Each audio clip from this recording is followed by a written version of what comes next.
Good evening. Welcome to South Asia Newsline. I'm Lipakshi Khurana. Here are the top stories we're tracking for you on Tuesday, the 10th of July. India-South Korea aim to double trade to $50 billion by 2030.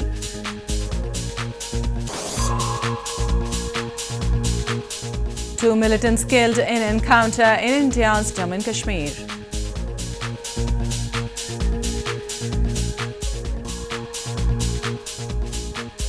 And suicide bomber kills 10 in eastern Afghanistan.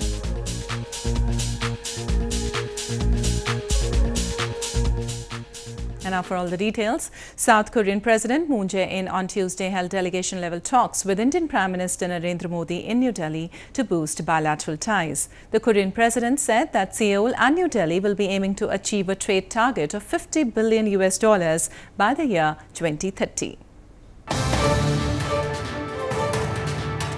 South Korean President Moon Jae-in on Tuesday met Indian Prime Minister Narendra Modi in New Delhi to boost bilateral ties between the two nations. Both the leaders held delegation-level talks aiming to accelerate peace process in the Korean peninsula and creating a positive environment in the region. The leaders held extensive discussions covering all aspects of bilateral relationship towards infusing new momentum in ties. In a joint statement, the Korean president said that Seoul and New Delhi will be aiming to achieve a target of $50 billion trade by the year 2030. कि पूर्वोत्तर और दक्षिण Asia के proliferation links Bharat के लिए भी चिंता का विषय है और इसलिए इस शांति प्रक्रिया की सफलता में भारत भी एक स्टेक होल्डर है। तनाव कम करने में जो भी सहयोग हो सकेगा हम अवश्य करेंगे और इसलिए हमने अपने परामर्श और समन्वय की गति बढ़ाने का निर्णय लिया है। Earlier in the day, President Moon Jae-in was accorded a ceremonial welcome at the presidential palace.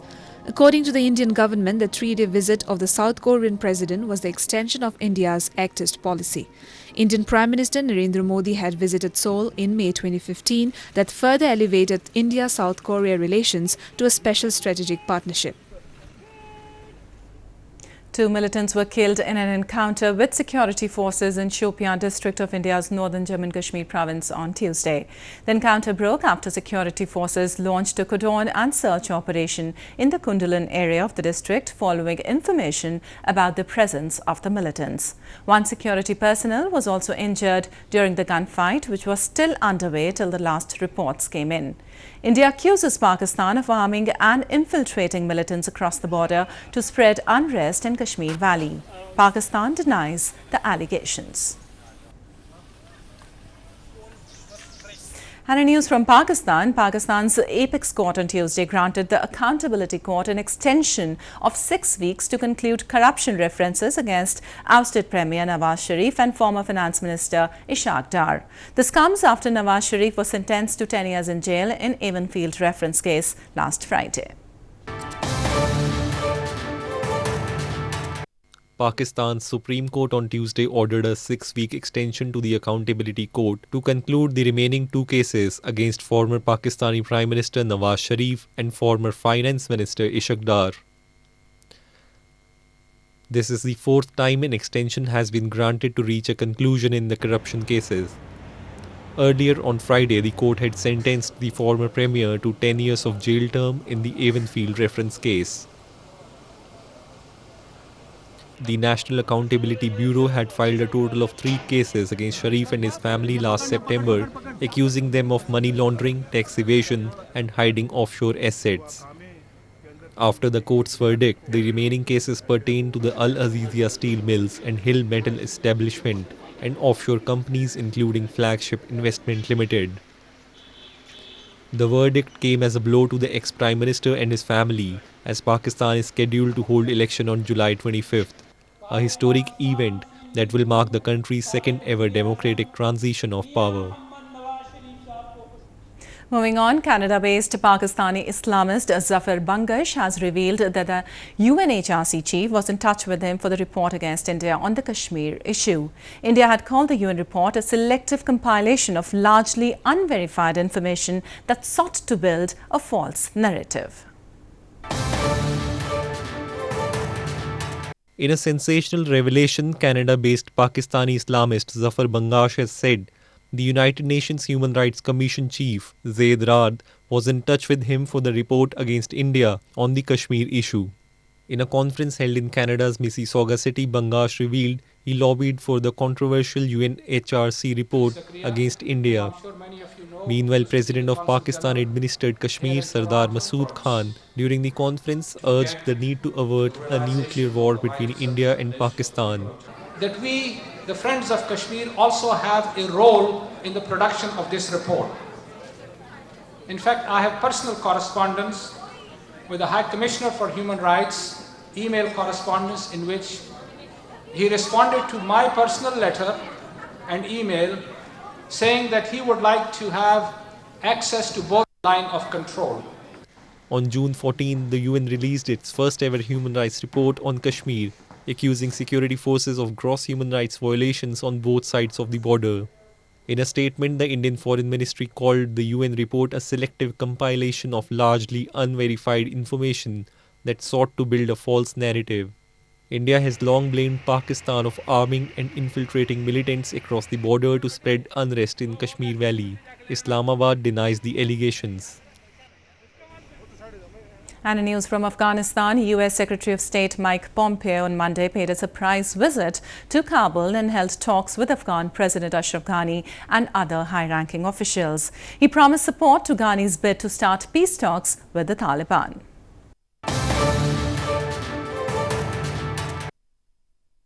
U.S. Secretary of State Mike Pompeo arrived in Kabul on a surprise visit on Monday and held talks with top Afghan officials, including President Ashraf Ghani.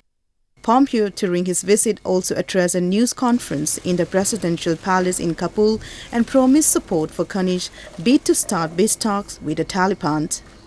While repeating the United States' commitment to take part in the peace talks, he said the U.S. strategy announced last year of sending more troops to increase pressure on the Taliban was working.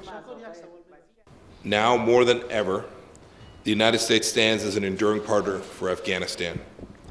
It's been almost 1 year since President Trump announced the new South Asia strategy.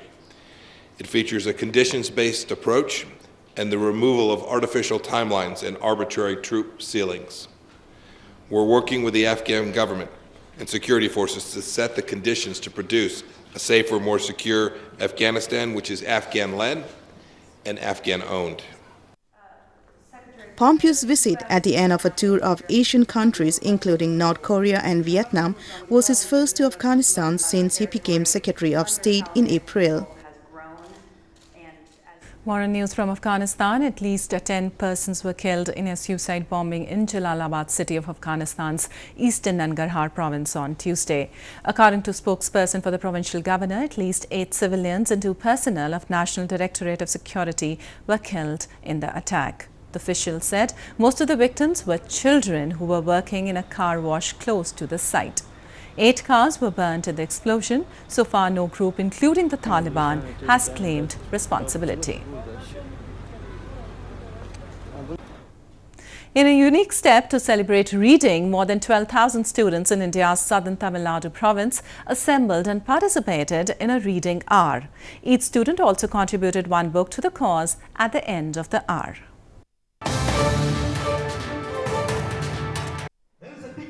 In order to promote reading, more than 12,000 students of St. Mary's Higher Secondary School in southern India's Trivandrum city assembled to participate in a reading hour organized by the school recently.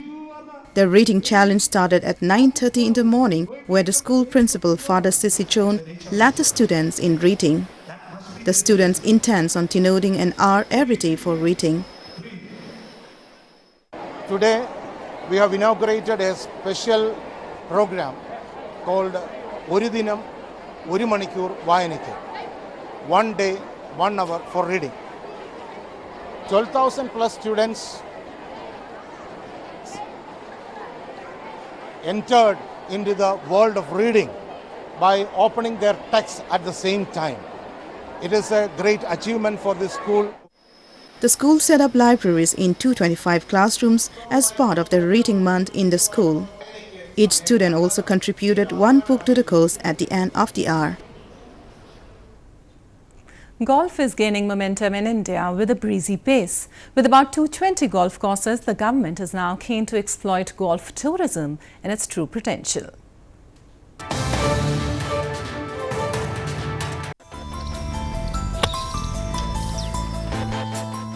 The sport of golf is gaining momentum in India with a breezy pace. The emerging trend of playing golf among the youth has motivated the government and private players to improve infrastructure, including golf courses of international standards and trained manpower. The government is now keen to exploit golf tourism to its true potential.